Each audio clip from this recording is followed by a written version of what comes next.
격칼럼입니다. 황인수 선수의 데이나 화이트 컨텐더 시리즈 경기는 끝났지만 여전히 반응은 뜨겁습니다. 승리가 아닌 패배를 했음에도 불구하고 여전히 화제가 되고 있죠. 물론 여기엔 황인수 선수를 옹호하고 지지하는 팬들과 결과에 대해 비판, 비난, 조롱하는 팬들도 있습니다. 하지만 현재 여론을 봤을 때 황 선수 스스로도 당장은 인터넷을 조금 자제하는 게 낫다고 판단할 것 같습니다. 아무래도 과거 황인수 선수의 발언들이 다시 부각되며 리스크가 되어 돌아온 면도 있으니까요. 다만 파이터로서의 자신감을 고려했을 때 요즘 트렌드가 과하게 겸손한 것보다는 조금 무례할 정도로 자신감 있는 태도가 오히려 낫다는 점에서 황 선수의 언행은 그저 주눅들지 않기 위한 동기부여 정도로 받아들이는 편이 나을 것 같습니다. 어차피 경기는 이미 끝난 것이고 결과와 상관없이 황 선수가 열심히 준비했고 또 어떻게든 승리를 위해 옥타곤에 올랐다는 사실은 모두가 알고 있기 때문이죠. 따라서 결과가 아쉽긴 하지만 훈련 과정과 옥타곤에 올랐다는 데 의미를 두는 것이 맞습니다. 코멘트는 자유지만 지나친 조롱과 비난은 자제할 필요가 있겠죠. 또한 이번 여론은 비단 황인수 선수에게만 쏠린 게 아닙니다. 황 선수의 세컨으로 들어간 코리안 좀비 정찬성 대표 역시 비난의 화살을 마주하고 있습니다. 사실 이건 어느 나라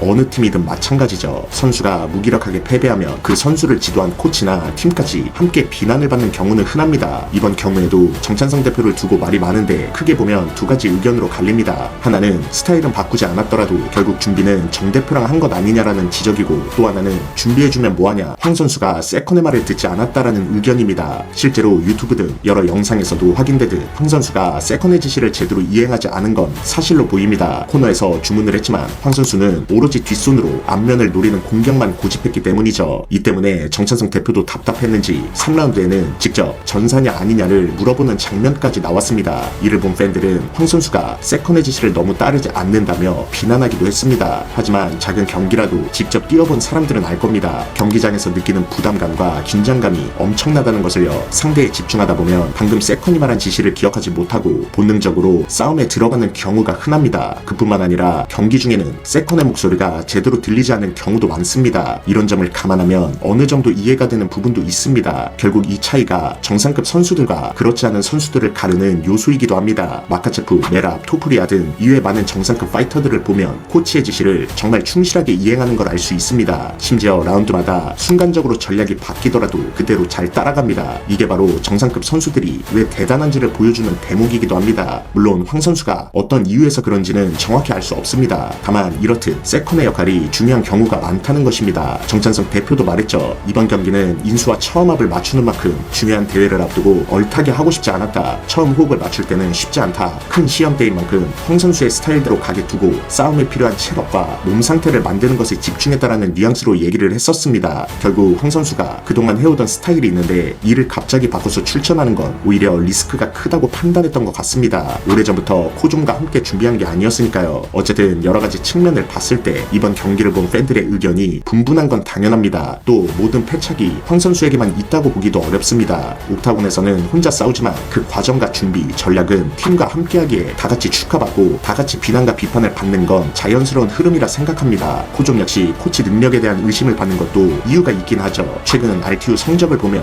납득할 만한 부분도 있습니다. 소속 선수들의 체력이나 전술적 문제들이 꾸준히 지적됐으니까요. 다만 이번의 경우 황인수 선수 본인의 재능과 타고난 장점을 지나치게 믿은 면도 있지 않았나 싶습니다. 하지만 이번엔 패배했지만 그렇다고 부정적인 부분만 보이는 건 아닙니다. 앞으로가 더 중요하죠. 냉정하게 보자면 어그로든 비난이든 조롱이든 지지든 간에 황인수 선수만큼 국내에서 큰 관심을 끌어낸 파이터가 또 있나 싶습니다. 사실 어그로를 끄는 것도 능력이라면 능력이죠. 정찬성 대표도 이런 선수는 처음 본다, 캐릭터가 독특하다라고 말했을 정도니까요. 아직 UFC에 입성도 못했는데 마치 이미 메인 이벤트를 뛴 것처럼 국내 분위기가 달아올랐습니다. 그만큼 존재만으로도 사람들을 끌어당기는 힘이 있다는 건 분명합니다. 그렇기에 경기력에 대한 실망도 큰 거겠죠. 만약 잘 풀렸다면 지금쯤 난리가 났었겠네요. 어쨌든 앞으로 황 선수가 운동을 내려놓지 않고 2년 정도 다시 빡세게 준비해 한 번 더 도전해본다면 나쁘지 않다고 봅니다. 다만 나이가 애매하죠. UFC 기준으로는 딱 전성기지만 동시에 입성 후 기회가 얼마 남지 않았다는 의미이기도 합니다. 아마 내년 GFN 대회에서 데이나의 루킹 포어 파이트가 마지막 기회가 될 수도 있다고 봅니다. 가장 좋은 건 한두 경기를 치를 때 확실히 피니시를 내는 건데 가능할지는 미지수입니다. 이를 보면 지금 UFC에서 활약하며 살아남은 한국 파이터들이 새삼 대단하게 느껴지기도 하네요. 또한 황 선수의 최근 문제도 계속 언급되죠. 사이즈를 봤을 때 미들급보다는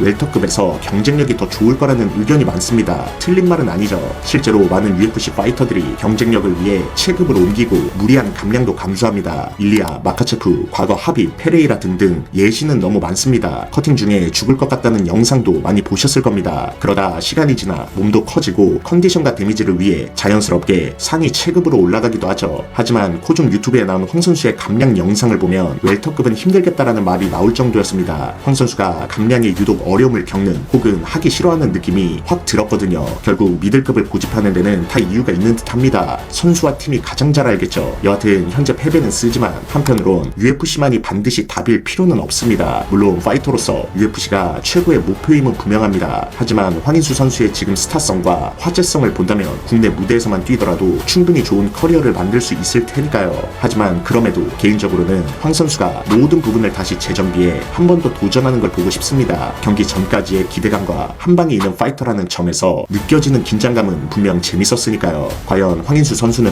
또 한 번 도전할 수 있을까요?